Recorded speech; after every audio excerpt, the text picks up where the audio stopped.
Қалай дұрыс тамақтану керек? Салмағына, терісіне және денсаулығына қарап, әрбір адам дұрыс тамақтану туралы ойлана бастайды.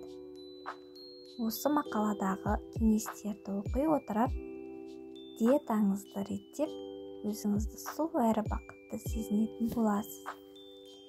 Семіздік қазіргі заманның басты проблемаларының бірі. Ол адамдардың аз қозғалып, майлы тағамдар және фастфуд өнімдерімен тамақтану нәтижесінде екені белгілі. Өкінішке орай, артық салмақ ағзаға кері әсерін тигізеді. Оның кесірінен диабет, гипертония, артрит, асқазан және жүрек тамыр аурулары пайда болады. 7 пайдалы кеңес. Ұйқыдан кейін міндетті түрде 200-300 мл су ішіңіз. Ол ағзаның су-тұз деңгейін қалпына келтіріп, сіздің сыртқы көрінісіңізді жақсартады. Ересек адамның тәулігінің мөлшері 1,5-2 литр. Асты бір уақытта ішіңіз.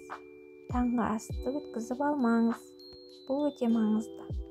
Ол ұйықтап жатқан зат алмасу процесін іске қосып, көңіл күй және күш береді.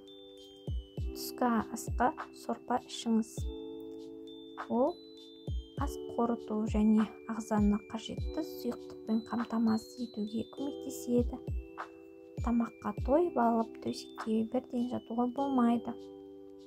Соңғы тамақтану ұйқыға дейін 2-3 сағат бұрын болған жөн.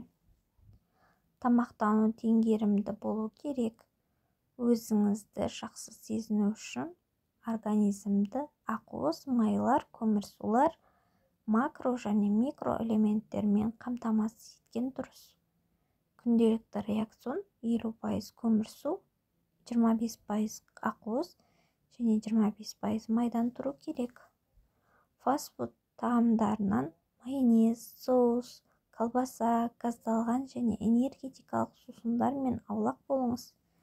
Күніне 500 грамм жаңа піскен жемістер мен көкөністер жеңіз. Олар ағзаға үлкен пайда келеді. Өйткені дәрумендер мен минералдар басты көзі болып табылады. Буға пісірілген және қайнатылған тамақтар жеу ұсынылады. Қуырылған тағамдарға тыйым салынады. Күніне 4-5 тамақтану қажет. 4 сағат сайын. Сіздермен болған мен Асия. Каналға тіркеліп, лайк, коммент қалдырыңыздар. Сіздердің қолдауларыңыз мен үшін өте маңызды.